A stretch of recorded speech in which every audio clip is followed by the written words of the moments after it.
आजकल साढ़े मुआशरे के अंदर जड़ा साड़ा दौर और मुआशरा जा रहा है तो उन्हें पता नफसा नफसी का दौर है। हर बंदा इको काम पीछे दौड़ता पे, पैसे पीछे, दौलत पीछे, माल पीछे।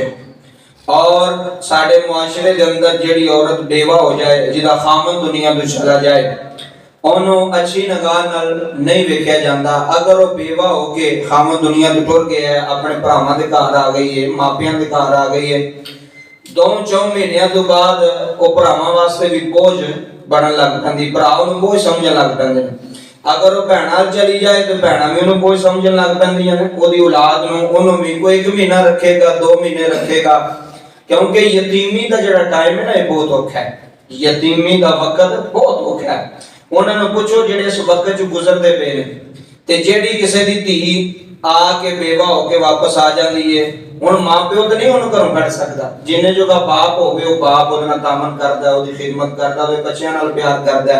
ते जदों वो बाप बाद वो भरावां दे सिर ते आ जाए, भरजाइयां दे सिर ते आ जाए, फिर ओदा एक लम्हा भी उस घर विच गुजारना मुश्किल हो जाता है।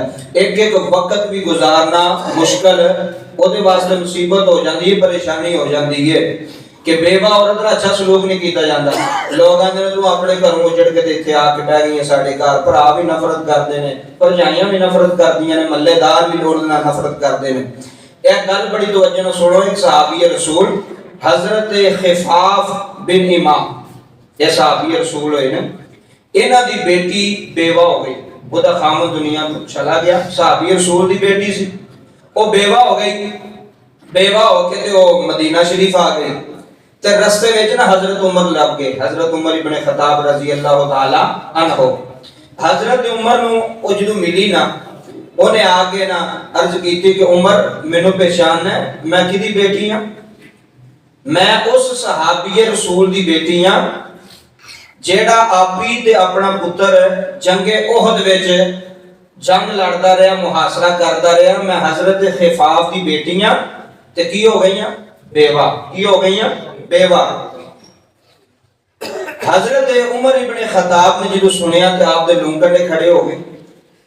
आपने ये नहीं फरमाया मैं तेनों कितना खर्चा चाहिए, 10,000 चाहिए, 20,000 चाहिए, केड़ा-केड़ा घर दे काम ने मैं करवा देना, या जिस तरह साडा 9 बजे आवी, 10 बजे आवी, तब टाइम आवी, फलाने नूं मिली ते फलाने नूं मिली ते फिर तेरे नाल कोई तावन करांगे।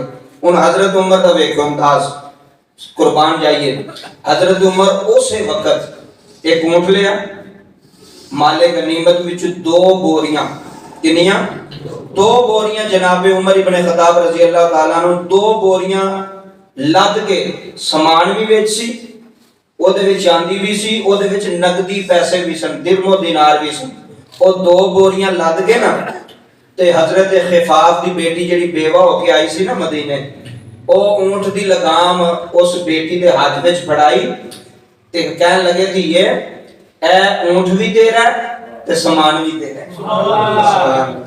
ये सलाम है, ये शरीयत है कि बेवा नाल सलूक किवें करना है। अल्लाह हजरत उमर दी सकी बेटी नहीं सी, यार दी बेटी सी, लेकिन सलूक ही कीता, फरमाया ऊंट भी ले जा ते 2 बोरियां में जिन्ना सामान है घर पीन दा, खान पीन दा सारा सामान भी, पैसे भी दिते, चांदी भी दी, ले जा। ते फरमान लगे धीए अगू भी जो तेरा खत्म हो जाएगा ना, ते मैं तेरा सोचा होया है, अल्लाह ने सारी ड्यूटी लाई है, अगू भी इंशाल्लाह तेरे घर सामान पहुंचता रहेगा, तेरे घर सामान पहुंच। तू 10% परेशानी नहीं लेनी, टेंशन नहीं लेनी। उम्र दे होंदिया तेरा रब तेरे नाल है, उम्र तेरे नाल है, तेरे घर सामान पहुंचेगा। इत्थे की होंदा जी, तवज्जो करो, इत्थे 1000 रुपया दे के ते तस्वीरां बनाई जांदियां जी, ए वेखो जी ਅਸੀਂ खैरात करने पे, ਅਸੀਂ सदका पे वंडने, ਅਸੀਂ बेवा औरतां दे सिर ते हथ रखे है, देना भी ते नाल उन्हां दी तजलील भी करनी, देना भी ते नाल जलील भी करना। सका भरा बेवा भैन को 10-20 हज़ार रुपया दे छड़े तो वो आंदा मेरे साण थले रवे सारी जिंदगी, मेरे सामने आंख ना चुके, मेरे सामने गल ना करे, ते बच्चे भी मेरे गुलाम रहन, ये भी मेरी गुलाम रवे। ऐ इस्लाम सुनो, शरीयत सुनो, इस्लाम की कहंदा है। जनाबे उमर ने नहीं गल कीती, दे छड़िया। तो पता कोल बंदे भी होंदे ने सलामा देण वाले भी बड़े होंदे ने, चौधरी साहब तुसी इन्ना क्यों देंदे हो, इहनू क्यों देंदे हो, ओनू दिओ, सलामा देण वाले भी बड़े होंदे ने। ऐं जी को बंदा कोल खलोता सी ते जनाबे उमर नू कहन लगा, जनाब तुसी एक बेवा औरत नूं इन्ना कुछ दे छड़िया। आपने फरमाया अफसोस है तेरे ते। हजरत उमर ने फरमाया तेरी मां तेनू रोवे, वे तेनू पता नहीं ए किदी बेटी है। जिदों इन्हें उसका नाम लिया हजरत खिफाफ दा रजी अल्लाह तआला ने, फरमाया मैनू सारा ओहद दी जंग दा मंजर सामने आ गया, किवें दा बाप इस्लाम वास्ते लड़दा रहा, किवें दा भाई इस्लाम वास्ते लड़दा रहा। मेरी अखां दे सामने वो मंजर सी, इन्हां ने कुर्बानियां कीतियां ने इस्लाम वास्ते। फिर वेखो बेवा होके आ गई है ते धीयां ते सब दियां सांझियां होंदियां ने, बेटियां ते सांझियां होंदियां ने। अगर के महल्लेदार दी किसी दी बेटी तोड़े बूहे ते आ गई, वो समझ मेरी धी आ गई मेरे बूहे ते, समझ मेरी भैन है मेरे बूहे ते आ गई है।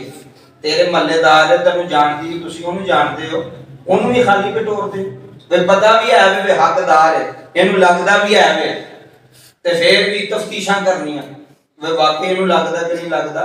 जेड़ा बंदा तफ्तीश, शुक्र कर अल्लाह साडे बारे तफ्तीश नहीं कीती भी इनू एक गड्डी देनी चाहिए कि नहीं, इनू काम देना चाहिए कि नहीं, साडे दा इस मुंह ही नहीं अस लायक। हजरत उमर ने दस्या भी बेवा अगर भरावां दे घर आ जाए तो भरावां नूं दुख नहीं देना चाहिए, भरावां नूं मुकाने नहीं मारने चाहिए, भरजाइयां नूं गल्लां नहीं करनियां चाहिए।